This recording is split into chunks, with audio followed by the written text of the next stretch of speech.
Hello everyone, this is Shelly Agarwal. I welcome you on the YouTube channel of Biology Academy by CAM Academy. So basically मेरा first session है आपके साथ, first recording है मेरी subject wise. वैसे तो आपने मेरी वीडियोस देखी होंगी, सब्जेक्ट वाइज मेरा फर्स्ट लेक्चर है आपके साथ। सो मैं यही बोलना चाहूँगी, अपने फ्रेंड्स का मैक्सिमम शेयर करो। बहुत ही दिलचस्प सेशन होने वाला है, बहुत ही अमेजिंग फैक्ट्स पढ़ने वाले हैं, एक्सपेरिमेंटल बेस्ड कुछ कंसेप्ट सीखने जा रहे हैं जो बच्चों को बुक से पढ़ के समझ नहीं आते हैं। ठीक है, तो अभी मेरी प्रायोरिटी यही है कि मैं आपको हर सब्जेक्ट के कुछ ना कुछ ऐसे टॉपिक प्रोवाइड करवाऊं जो टोटली एक्सपेरिमेंट्स पे बेस्ड है और जिन पे CSIR क्वेश्चन पुटअप करता है। तो इसी को मैं ध्यान में रखते हुए आज की क्लास में आपके साथ स्टार्ट करने जा रही हूँ सेल फ्यूजन एक्सपेरिमेंट। आज जो मैं एक एक्सपेरिमेंट आपको पढ़ाने जा रही हूँ उसका नाम है cell fusion experiment. I think black colour ज़्यादा अच्छा नहीं लग रहा होगा, तो हम ले लेते हैं वाइट कलर, ज़्यादा अच्छा विजिबल होगा। ठीक है, तो आज का जो मेरा टॉपिक है आपके साथ, आज का जो मेरा एक्सपेरिमेंट है आपके साथ, उस एक्सपेरिमेंट का नाम है cell fusion experiment. Cell biology का बहुत इंपॉर्टेंट एक्सपेरिमेंट है। CSIR ने काफ़ी बार इस पर क्वेश्चन भी पूछे हुए हैं। तो फर्स्ट ऑफ ऑल, ये सेल फ्यूजन क्या होता है? What is cell fusion? Cell क्या होता है? अब आप बोलोगे ma'am cell is simply structural and functional unit of life. Cell के बिना लाइफ एग्जिस्ट ही नहीं करती है।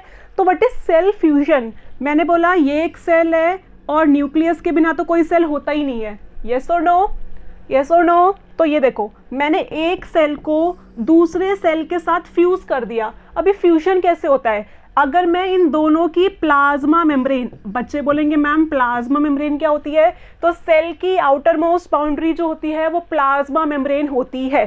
प्लांट सेल्स में और फंजाई में और बैक्टीरिया में जो आउटर बाउंड्री होती है उसको सेल वॉल बोलते हैं, लेकिन एनिमल सेल में सेल वॉल एब्सेंट होती है। तो एनिमल सेल के केसेस में जो आउटर मोस्ट बाउंड्री होती है वो होती है प्लाज्मा मेम्ब्रेन। तो अगर मैं इन दोनों की प्लाज्मा मेम्ब्रेन को फ्यूज कर दूं तो क्या होगा? कुछ इस टाइप का स्ट्रक्चर बन जाएगा। इनकी जो प्लाज्मा मेम्ब्रेन थी क्या होगा? ये फ्यूज। तो एज अ रिजल्ट हमें क्या मिलेगा? हमें एक सेल मिलेगा जिसके अंदर दो न्यूक्लियस प्रेजेंट होंगे। एक ही साइटोप्लाज्म है लेकिन न्यूक्लियस कितने हैं? दो। ठीक है, एक साइटोप्लाज्म कैसे हुआ? क्योंकि दो सेल को फ्यूज करके आपने उनका जो फ्लूइड था अंदर का उसको मिक्स कर दिया। तो न्यूक्लियस तो दो हैं एक ही सेल के अंदर, लेकिन उनका साइटोप्लाज्म कैसा है? कॉमन। ठीक है, तो इसके बाद अब हम देखते हैं नेक्स्ट। अगर मैं थोड़ा सा 11th क्लास को रिकैप करूं तो आपको पता है सेल साइकिल की कुछ ना कुछ स्टेजेस होती हैं। एक पर्टिकुलर सेल किसी ना किसी स्टेज में ज़रूर प्रेजेंट होता है और आई थिंक आप उन स्टेजेस से फेमिलियर भी होंगे। सबसे पहले जो एक सेल जिस स्टेज में एंटर करता है वो होता है G1 phase, gap 1 phase. After that cell जाता है S फेज में जहाँ पे रेप्लिकेशन होता है DNA का। इस फेज में DNA का रेप्लिकेशन होता है। अगर आपके पास इनिशियली DNA की 2 कॉपी प्रेजेंट है तो after completion of S phase complete करने के बाद आपका जो कॉपी नंबर होगा DNA का पर सेल वो डबल हो जाता है। जो DNA का अमाउंट है पर सेल वो क्या हो जाता है? डबल। मतलब 2C से क्या हो जाएगा? 4C। ठीक है, फिर आपका आता है G2 फेज। G2 फेज के बाद आप M फेज में एंट्री करते हो। M फेज मतलब माइटोटिक फेज, जहाँ पे एक्चुअली एक सेल की डिवीजन होती है। ये जो G1, S और G2 फेज है इसको इंटरफेज कहा जाता है। यहाँ पे एक सेल डिवीजन की तैयारी करता है, लेकिन जो एक्चुअल सेल डिवीजन होती है वो कहाँ पे होती है बच्चों? वो होती है M फेज में, मतलब माइटोटिक फेज में। ठीक है, तो अभी हम कुछ एक्सपेरिमेंट्स देखने जा रहे हैं कि अगर मेरी बॉडी है, ठीक है, मेरी बॉडी कितने सारे सेल्स से बनी हुई है, तो क्या मेरी बॉडी के सारे सेल्स G1 फेज में ही है? नहीं, ऑब्वियस सी बात है। हो सकता है मेरे हैंड का सेल G1 फेज में हो, मेरे लेग का सेल S फेज में हो। तो एक पर्टिकुलर टाइम पे बॉडी के अलग अलग सेल्स अलग अलग फेज में हो सकते हैं। तो मेरा जो एक्सपेरिमेंट है आज का वो इसी बेस पे है कि अगर मैं 2 अलग अलग फेज वाले सेल्स को आपस में फ्यूज करूं तो उनका रिजल्ट मुझे क्या मिला था। तो इसी को बोलते हैं cell fusion experiment. I hope I am clear to you. ठीक है, तो ये देखने जा रहे हैं, थोड़ा सा सामने देखेंगे। ये देखने जा रहे हैं फर्स्ट एक्सपेरिमेंट। फर्स्ट जो स्टेज है हमारे एक्सपेरिमेंट की वो क्या है? तो हमने first of all first step में क्या किया था? एक सेल लिया जो G1 फेज में है, एक और सेल लिया जो S फेज में है। मतलब फर्स्ट सेल का जो न्यूक्लियस है वो अभी G1 फेज में है और सेकंड सेल का जो न्यूक्लियस है वो भी S फेज में है। तो जो साइंटिस्ट थे उन्होंने क्या देखा? अगर आप इन दोनों को फ्यूज करा दो तो इनका साइटोप्लाज्म कैसा हो गया अब कॉमन, ये सेम साइटोप्लाज्म में प्रेजेंट हैं।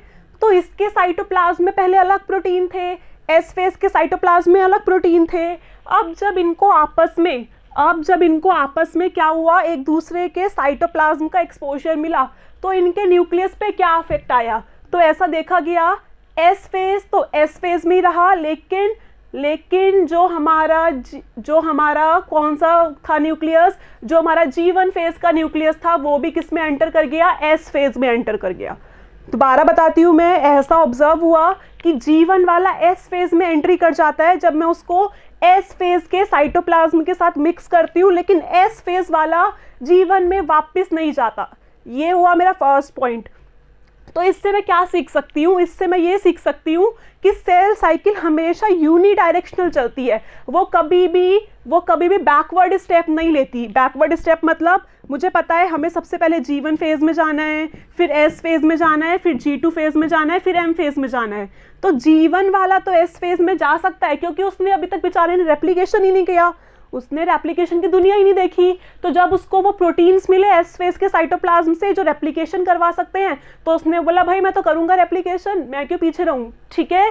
तो ये क्या करेगा, G1 वाला एस फेज में जाके रेप्लिकेशन करेगा, लेकिन एस फेज वाला तो रेप्लिकेशन कर रहा है, क्या वो वापस G1 में जाके वापस एस फेज में आएगा, नहीं, ब्लंडर हो जाएगा। फिर तो एक ही सेल साइकिल में दो बार रेप्लिकेशन हो जाएगा, तो ये तो पूरा ब्लंडर हो जाएगा। आपको पता है एक सेल साइकिल में एक ही बार डीएनए का रेप्लिकेशन होता है, तभी डॉटर सेल्स को इक्वल डीएनए मिलता है, ठीक है। तो ये तो हुआ हमारा फर्स्ट स्टेप। नेक्स्ट स्टेप देखते हैं। नेक्स्ट स्टेप हमने क्या किया, हमने एक सेल लिया जो कि G2 फेज में प्रेजेंट था, जिसका न्यूक्लियस अभी G2 फेज में था, हमने इसको भी S फेज के साथ फ्यूज करवा के देखा। हमने G2 वाले को S फेज के साथ फ्यूज करा के देखा। सिंपल सी ट्रिक है, बस ये याद रखो, G1 S में जाता है, S G2 में, G2 M में, ठीक है। तो अब आप क्या कर रहे हो, आप देख रहे हो कि क्या G2 वापस S में जाएगा, नहीं जाएगा। क्या G2 वापस S में जाएगा, नहीं, क्योंकि मैंने अभी बताया G2 ऑलरेडी रेप्लिकेशन कर चुका है, इसके पास ऑलरेडी रेप्लिकेटेड डीएनए है, G2 के पास ऑलरेडी रेप्लिकेटेड डीएनए है, तो ये दोबारा से रेप्लिकेशन नहीं करेगा, रीडुप्लीकेशन अपने डीएनए का नहीं करेगा। लेकिन फिर आप बोलोगे मैम एस फेज वाला जो है ये एस फेज में ही क्यों रहता है, ये G2 फेज में क्यों नहीं गया। तो इसका रीज़न मैं आपको समझा दूं, बहुत ही अच्छा रीज़न है इसका, बहुत ही अच्छा रीज़न है कि S वाला जो है वो S में क्यों रहा। वो तो आगे एक स्टेप फॉरवर्ड ले सकता था, वो तो G2 में जा सकता था। तो इसका सीन हम समझेंगे। ये देखो यहाँ पे देखने जा रहे हैं, ये देखो, सपोज ये है S फेज के कुछ सेल्स, बहुत इंटरेस्टिंग रीज़न है, ध्यान से समझना। ये है S फेज के सेल्स, ये तो इनका एक नॉर्मल डीएनए है, ठीक है, जो इनके पास पहले से ही प्रेजेंट था। अब क्योंकि ये S फेज में आ रहे हैं तो ये डीएनए बनाएंगे, डीएनए की कॉपी करेंगे, डीएनए का रेप्लिकेशन करेंगे। तो हो सकता है इस वाले S फेज ने सिर्फ इतना सा ही डीएनए रेप्लिकेशन किया हो, इस वाले ने इतना कर लिया हो, इस वाले ने जस्ट स्टार्टिंग करी है, और इस वाले का जो है ऑलमोस्ट कंप्लीट होने वाला है। तो एस फेज के जो सेल्स होते हैं वो भी अलग अलग लेवल पे डीएनए रेप्लिकेशन कर रहे हैं, किसी का 10% हुआ है, किसी का 15%, किसी का 98%, किसी का कितना परसेंट। तो क्या इस परसेंटेज के हिसाब से एक एस फेज G2 में जा सकता है, नहीं जा सकता। अगर इस वाले एस को मैं G2 में ट्रांसफर कर दूं तो एक डॉटर सेल को तो अच्छा खासा डीएनए मिलेगा, और एक डीएनए कैसे मिलेगा उसको। आ रही है बात समझ में। तो बच्चों को लगता है कि S तो G2 में जा सकता है, और बच्चा यहीं पे गलत करके आता है, यहीं पे क्वेश्चन का आंसर गलत देता है। तो इसका रीज़न जो बुक्स में नहीं लिखा, ये मैंने आपको समझा दिया कि S वाला G2 में क्यों नहीं जाता, ये क्लियर होना बहुत ज़रूरी है। S वाला जब तक 100% रेप्लिकेशन नहीं कर लेता वो G2 में जा ही नहीं सकता, अदरवाइज डॉटर सेल को कंप्लीट इंफॉर्मेशन नहीं मिलेगी, ठीक है। उसके बाद हम देखते हैं नेक्स्ट, ये हमारे 2 स्टेप हो गए। तो उसके बाद हम देखते हैं नेक्स्ट, एक टर्म मैं आपको यहाँ पे सिखा देती हूँ, हेट्रोकैरियोन। What is हेट्रोकैरियोन। ऊपर वाले केस में हमने देखा था कि G1 वाला जो न्यूक्लियस है वो S में चला गया, और S वाला तो S में है ही, मतलब एक सेल के पास दोनों न्यूक्लियस सेम टाइप के हैं, तो इसको बोलते हैं होमोकैरियोन। कैरियोन मतलब न्यूक्लियस, होमो मतलब सेम। लेकिन इस केस में इस केस में G2 वाला G2 में है, S वाला S में है, मतलब एक ही साइटोप्लाज्म के अंदर दो अलग अलग टाइप के न्यूक्लियस प्रेजेंट है, तो इस चीज को बोलते हैं हेट्रोकैरियोन। क्या बोलते हैं इसको? हेट्रोकैरियोन। ठीक है, ये थोड़ा रब हो गया है, मैं आपको बता देती हूँ यहाँ पे क्या लिखा है। ठीक है, यहाँ पे लिखा है no DNA synthesis in S phase. ठीक है, G2 will S phase will remain in S phase and G2 will remain in G2 phase। ये लिखा हुआ है, बाय मिस्टेक मुझसे रब हो गया। ठीक है, कि S phase दोबारा से डुप्लीकेशन नहीं करेगा, सॉरी G2 phase जो है वो दोबारा से डुप्लीकेशन नहीं करेगा, S वाला S में रहेगा, G2 वाला G2 में रहेगा। नेक्स्ट एंड थर्ड स्टेप देखने जा रहे हैं। थर्ड स्टेप में हमने क्या किया? हमने G1 फेज के न्यूक्लियस को, G1 फेज के सेल को G2 वाले फेज के सेल के साथ फ्यूज किया। तो इस केस में क्या हुआ? क्योंकि जो हमारा G1 वाला सेल है इसने अभी तक रेप्लिकेशन नहीं किया है, तो क्या ये G2 में एंट्री ले सकता है? नहीं। ये आगे जाके क्या जवाब देगा जब एम फेस करेगा? ये बोलेगा मेरे पास तो डीएनए ही कंप्लीट नहीं है, मैं डॉटर सेल्स को क्या दूं, क्योंकि मैंने तो डीएनए रेप्लिकेट ही नहीं किया है। तो इसीलिए G1 वाला G2 में नहीं जाएगा। Am I clear to you? दोबारा देख लेते हैं। G1 वाला S में जा सकता है, लेकिन S वाला G2 में नहीं जा सकता। रीजन मैं आपको बता चुकी हूँ। ऐसे ही G1 वाला G2 में नहीं जा सकता और G2 वाला भी वापस S में नहीं जा सकता, क्योंकि वो ऑलरेडी रेप्लिकेटेड डीएनए लेके बैठा हुआ है। तो इसके बेसिस पे फर्स्ट टाइम ये डिसाइड हुआ था कि जो सेल साइकिल है वो एक यूनी डायरेक्शनल फ्लो में चलती है। पहले G1 फेज आता है, फिर S फेज आता है, फिर G2 फेज आता है, फिर M फेज आता है। ठीक है, लेकिन एक क्वेश्चन जो आपको सीखना यहाँ पे ज़रूरी है, एक सिचुएशन, अगर मैं S फेज को M फेज के साथ फ्यूज़ कर दूँ तो क्या होता है। तो मैं आपको बता दूँ, S फेज का जो न्यूक्लियस है वो इमीडिएटली M फेज में एंटर कर जाता है, क्योंकि ये केस हमारे एम्ब्रियो में देखने को भी मिलता है। आप सोचो, एक जाइगोट से 9 महीने में पूरा ह्यूमन फिटस बनके, पूरा ह्यूमन बेबी बनके तैयार हो जाता है, तो कितनी फ्रीक्वेंट डिवीजन होती होगी। तो इस केस में क्या होता है, एस फेज में जैसे ही रेप्लिकेशन खत्म होता है, वो G2 फेज की जो लेंथ है उसको स्किप करके सीधा M फेज में चला जाता है, ताकि वो जल्दी जल्दी डिवीजन कर सके। Am I clear to you? तो ये एक स्पेशल केस है जो आपको पता होना चाहिए।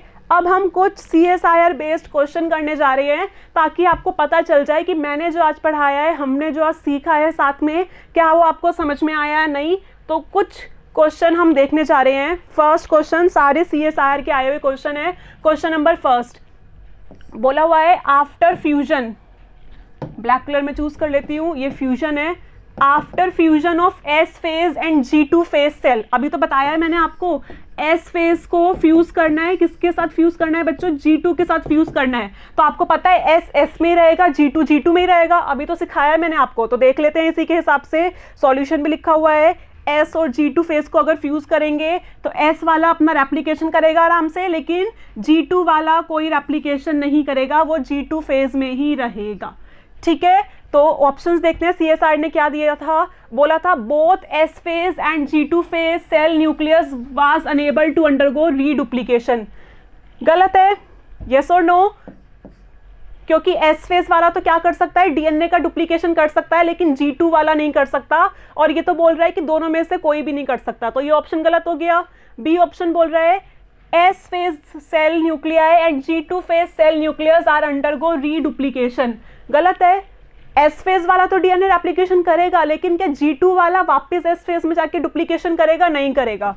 सी ऑप्शन देख लेते हैं, बोल रहे हैं S phase cell nuclei DNA synthesise. S phase में S फेज का जो सेल का न्यूक्लियस है वो डीएनए सिंथेसाइज करेगा, लेकिन G2 वाला जो है वो अनेबल है रीडुप्लीकेशन के। ये स्टेटमेंट बिल्कुल सही लग रही है, तो इसी के बेसिस पे जो आंसर है वो क्या हो जाएगा, सी। लास्ट ऑप्शन भी हम देख लेते हैं एक बार, पता होना चाहिए आपको कि वो गलत क्यों है। लिखा है S phase cell nuclear DNA is not synthesised. S phase में डीएनए रेप्लिकेशन नहीं होगा और G2 में डीएनए डुप्लीकेशन होगा। ये तो बिल्कुल ही अपोजिट स्टेटमेंट है। तो इस तरीके से आप CSIR का 4 मार्क का क्वेश्चन सॉल्व कर सकते हो आराम से। कॉन्फिडेंस आ रहा है या नहीं आ रहा भाई, मैक्सिमम शेयर करो। मैं चाहती हूँ लाइव लेक्चर्स हो ताकि हम इंटरेक्ट कर सकें। तो उसके लिए आपको चैनल सब्सक्राइब करना पड़ेगा, कमेंट्स करने पड़ेंगे, आप हमसे क्या सीखना चाहते हो, कौन सा टॉपिक, कौन से पेपर की प्रिपरेशन आप चाहते हो हम पहले स्टार्ट करें, तो ये काम आपको कमेंट बॉक्स में करना पड़ेगा। ठीक है, अपने फ्रेंड्स को इन्वाइट करो।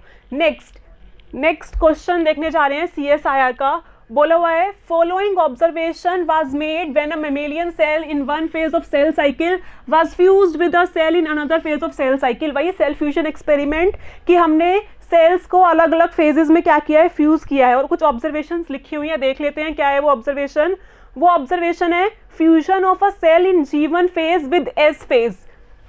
मतलब फर्स्ट सिचुएशन क्या है, G1 फेज को हम S फेज से फ्यूज करा रहे हैं। तो अभी मैंने आपको बताया था G1 वाला भी S में चला जाएगा और S वाला तो S में रहेगा ही। तो फर्स्ट आउटकम क्या लिखा हुआ है, fusion of a cell in G1 phase with S phase cause the G1 nucleus to enter S phase. बिल्कुल सही स्टेटमेंट है, तो P ऑप्शन तो राइट है। ठीक है, second, upon fusion of a G2 cell with S phase cell G2 does not enter S phase. ये भी मैंने आपको बताया था कि अगर G2 को हम S से फ्यूज कराएंगे तो G2 S में वापस से एंट्री नहीं लेता। Q स्टेटमेंट भी बिल्कुल सही है। R देखते हैं, upon fusion of a G1 cell with G2 G1 nucleus enters G2। हो ही नहीं सकता। क्या G1 बिना रेप्लिकेशन करे G2 में जा सकता है? बिल्कुल नहीं जाएगा, ब्लंडर हो जाएगा। ठीक है, तो ये स्टेटमेंट गलत है। S देख लेते हैं, fusion of a S phase cell with the M phase cell causes the S phase cell to immediately enter mitosis, मतलब M फेज। तो मैंने अभी आपको बताया ही था कि कुछ कंडीशंस में S फेज का जो सेल्स है वो क्या करते हैं, after completion of their replication M phase में एंट्री कर जाते हैं, ताकि सेल का जो डिवाइड करने का ड्यूरेशन है वो कम हो जाए, जो कि आपके अंदर ही देखने को मिलता है। ठीक है, तो यहाँ पे R ऑप्शन गलत है, तो ये भी गलत हो गया, ये भी गलत हो गया, ये भी गलत हो गया। PQS राइट आंसर क्या हो गया यहाँ पे D। इसका सॉल्यूशन भी लिखा हुआ है जो भी मैंने आपको एक्सप्लेन किया है, तो ये आप देख लेना आराम से। नेक्स्ट, ये क्वेश्चन घर के लिए, आपके लिए ये क्वेश्चन घर के लिए है। जिस बच्चे ने वीडियो देखी है उसको समझ में आया है, मुझे पता है वो इसका आंसर कमेंट बॉक्स में जरूर टाइप करेगा और मैं कमेंट बॉक्स में ही आंसर दूंगी, आई प्रॉमिस। क्वेश्चन समझा देती हूँ। बोला है एक सेल है जो कि S फेज में है, एक सेल S फेज में है, उसमें आपने 3 कंडीशन अप्लाई करी है। फर्स्ट केस में आपने उसको G2 के साथ फ्यूज करवाया है, सेकेंड केस में आपने इसको M के साथ फ्यूज करवाया है। ठीक है, सॉरी, फर्स्ट में G1 के साथ करवाया है, सेकेंड में G2 के साथ करवाया है, और थर्ड कंडीशन में आपने इस S फेज के सेल को M फेज के सेल के साथ फ्यूज करवाया है। ठीक है, तो पूछा है आपसे कि फ्रेशली लेबल्ड जो DNA है वो कौन से केस में मिलेगा। तो मैं आपको बता दूं, DNA जब बनता है तो हम थाइमिडीन को यूज करते हैं। ठीक है, और थाइमिडीन को अगर मैं ट्रिटियम, जो कि हाइड्रोजन का हैवी आइसोटोप होता है, इससे लेबल कर दूं तो थाइमिडीन जो है वो लेबल, रेडियो लेबल हो जाता है, जिसकी वजह से मैं थाइमिडीन की प्रेजेंस को डिटेक्ट कर सकती हूँ। तो जहाँ पे हिंट दे देती हूँ, जहाँ पे जितना ज़्यादा DNA बनेगा वहाँ पे उतना ज़्यादा ये जो रेडियो लेबल थाइमिडीन है ये यूज़ होगा, तो मैं उतना ज़्यादा देख सकती हूँ कि फ्रेशली लेबल्ड DNA कौन सा है। चलो आंसर भी मैं आपको बता ही दूँ। S को अगर G1 से फ्यूज करेंगे, तो S वाला तो रेप्लिकेशन कर ही रहा है, G1 वाला भी रेप्लिकेशन कर देगा। दोनों सेल्स रेप्लिकेशन कर रहे हैं, दोनों दबा के थाइमिडीन का यूज करेंगे, तो मैक्सिमम जो थाइमिडीन है वो इसी केस में मिलेगा, बाकी केसेस में नहीं मिलेगा। ठीक है, सो गुड लक। पेपर है, आई थिंक काफ़ी बच्चों का जैम का पेपर है, गेट का पेपर है, तो जितने भी स्टूडेंट्स हैं उनको all the best and share करो मैक्सिमम। ठीक है, जितनी जल्दी सब्सक्राइबर्स ज़्यादा होंगे उतनी जल्दी हम लाइव आएंगे। ठीक है, so good luck for your exam.